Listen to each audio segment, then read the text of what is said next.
The most optimal is you're in the factory, right? And then the samples roll off, you can QA them, you can talk to their engineers on staff, you can tell them what's wrong with it. If it's like a millimeter off, then your chassis won't fit inside your shell, right? Welcome to the Sun Mall podcast, where we interview the rising stars in e-commerce. Today we have Mike Shaw of Lumina. Lumina is one of the premier AI-based webcams, and before Lumina, Mike Shaw was the founder of many startups, including Y Combinator accepted ones, and has a degree from MIT. So I know you guys are building this kind of AI-based recording camera, and the pandemic really changed how work was. And so maybe you can talk about how the pandemic and remote work really impacted your business. Yeah, we were a pandemic company, right? So we were born during the pandemic. The unfortunate part is we were a little late to the party. Lumina was founded in 2021 January, and that was already like peak pandemic. I think like everybody had transitioned to remote at that point. Everybody had already purchased a crappy Logitech camera. Excuse my adjective there. And by the time we were able to release the product, because it's hardware, it takes quite a bit of time to do R&D, QA, make sure your manufacturing processes are stable. We released it October, November of 2021.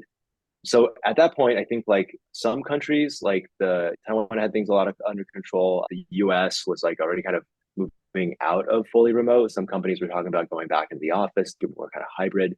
So by the time we were on the market, the remote kind of work peak, like kind of peak remote work, had already kind of passed. And then we were still able to get like some tailwinds due to COVID, but it wasn't like a life changing or like a 10x or so our Gotcha. growth still looked like a normal D2C product. Sure, that totally makes sense.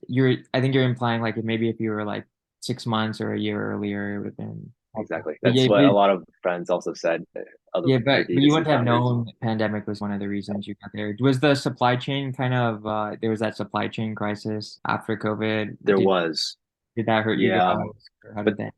so the surprising part is it didn't hurt sourcing because basically the entire supply chain already lives in Shenzhen.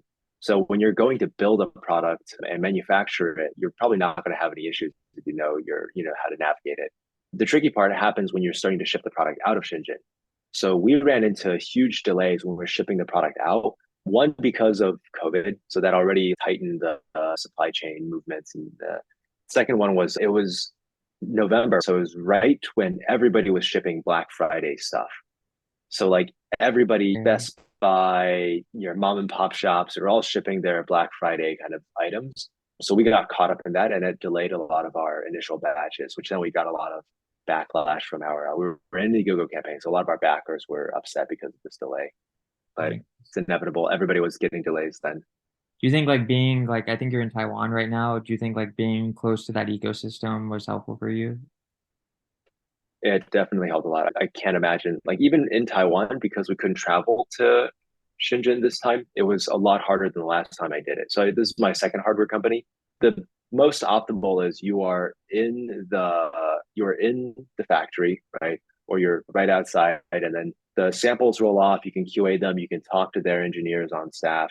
You can tell them what's wrong with it. If it's like a millimeter off, then your chassis won't fit inside your shell, right? Or like something is going to bump into a different part. So literally these little things do matter. So what we had to do for this time around, since we couldn't travel, was we would send samples to multiple people. Like we just overproduce the number of samples we normally need, like 5x. Normally you only need 3 or 4 to get a sensor. We'd probably produce 10 or like 15. We'd send multiple samples to like the industrial designers we worked with, to our mechanical and engineering here, to the module house, and the module house who's making the board also has the extrusion. And then it's a lot of photo taking, video taking, and we couldn't use Zoom because they didn't have that in China. So we used, I think it was called like Sunflower or something. Okay. Yeah, I think it was called Sunflower. So we did a lot of calls, a lot of photos, and over communicated and really over documented all the little issues. And even then, it took us 6 months of back and forth with the factory to get all the little things hammered out.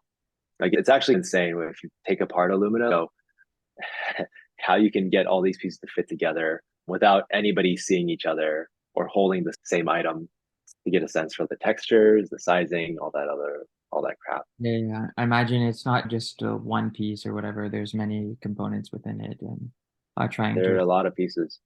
Yeah. I So use. I can't imagine doing this in the US. Yeah, I yeah, think it'd be impossible.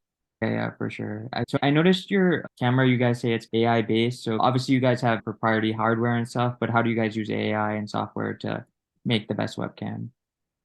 Yeah, yeah. And the best webcam is like a qualitative goal, and it's pretty subjective, right, to each person's taste. So we try to replicate how a DSLR looks and feels. Because I feel like the market has rallied around, oh, how the DSLR looks is how what high quality video looks like. There's two major things we do. One is DSLRs are pretty sharp, right, because they have a huge lens and a huge sensor, and they're able to capture a lot of light. And that brings out a lot of details. Oh, your little facial hairs or like the textures in your shirts or like strands of hair that come out and stuff. So we do apply some adaptive sharpening to the image to usually where the person is because people don't care about their background being sharp. In fact, they want the opposite. So first is we do a little bit of adaptive sharpening. This is the same algorithm that like I think NVIDIA uses in some of their video games when they upscale it. So we take something that's like open source, right license, make some modifications to it, and then we slap it into our image pipeline and we just make it fast. So like one of the harder parts is we have to do this on consumer integrated GPUs. So we're not like tied to NVIDIA or AMD. You don't have to have a discrete GPU. It's I think like any MacBook Air M1 or like even like a Windows machine from like the last 4 years would be able to run it, even if they don't have a discrete GPU. And then the other one is similar for the bokeh effect. So we do segmentation on the person. We do a little bit of edge treatment so that it doesn't like go over your ears into your face and stuff. And then we basically blur out the background to kind of give you the same kind of sense of depth that DSLR would give. And the only way that it works well on like consumer machines is if we shrink the resolution down. So normally a DSLR would just spit out like maybe 1080p or 4K if you crank it up. But then like by the time you get to Zoom only handles 720p unless you pay for like their enterprise plan or something, which is like $1,000 a month for 5 seats. So for like most people who take calls like Google Meet, Zoom, MS Teams, it's 720p at 30 FPS. So we just process frames at that rate. The background we actually process at a lower resolution and then we blow it up because you're blurring it anyways, right? Which is destroying data. So you can blur it at a lower resolution, blow it up afterwards, and it still looks great. It doesn't actually impact your final image. So we do all these kind of optimizations so that it's able to run on basically any machine that you have out there these days. That's awesome. So I think you're saying that you take some stuff from open source, but you really tune it for your use case, like the specific hardware and the speed, right? You guys have to have certain speed guarantees because it's video, but it's also, this is not a presentation video. This is just Zoom recording and stuff using the resolution. Like you don't have to have the highest resolution because these things don't even Yep. natively support it. That totally makes sense. Just going Yep. more to the Yep. e-commerce side. So what is the channel you guys have found to be the most effective for you guys? Early days was Facebook, but Facebook is basically dead right now. It's really painful for us to scale, and our CPAs are pretty high. Like our only option has been to limit the budget and just really control CPA on Facebook side.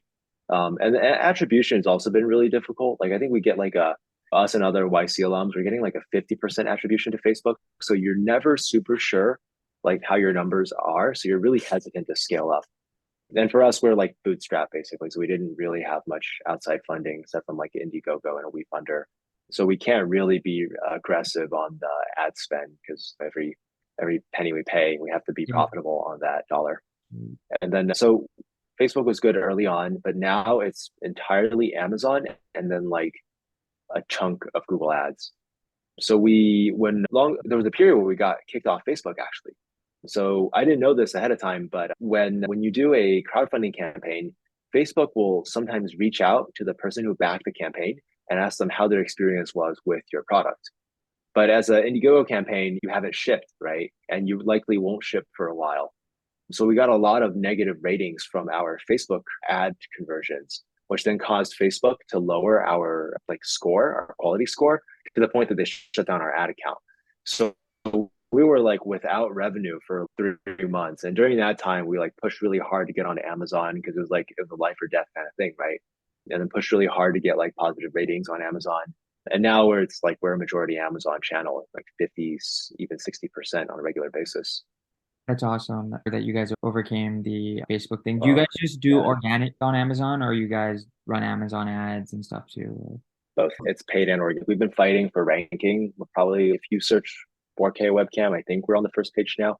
Our ratings are fairly good. We're at 4.5, sometimes 4.6. I got But we still do quite a bit of paid ads on Amazon, usually like our competitors, like Brios and stuff, just to that's try to awesome. get people to go in. Yeah, that totally makes sense. And so I know on your site you guys do a lot of reviews and social proof. How do you guys think about merchandising on your site and also on Amazon? So far, it's been like mostly people who are upgrading from built-in cameras. So we just try to convince them that what they're going to get, like quality wise at the end, is going to be better than like a Vio is the main competitor. And then if you go a little bit lower on the food chain, it's like these random Chinese brands that are on like all over Amazon with like amazing ratings on them. Like one very common behavior we see is like people will buy a Lumina plus a Brio plus something else and they'll just try them. And because Amazon's so flexible with returns, they'll just return whatever they don't like. Like a common bundle is like Brio, Lumina, and then the next best like Chinese brand on the 4K webcam category. But even then, like our return rates are pretty manageable. We're at like maybe average 5%. So it's like surprisingly good for Amazon is a pretty rough channel, actually. I've Yeah. heard some horror stories of return rates being like 15%. Yeah. That's all. You guys don't, people are gonna buy maybe a couple of these and then your product, you guys, the quality and just the overall packaging of the product, people like it. That's awesome.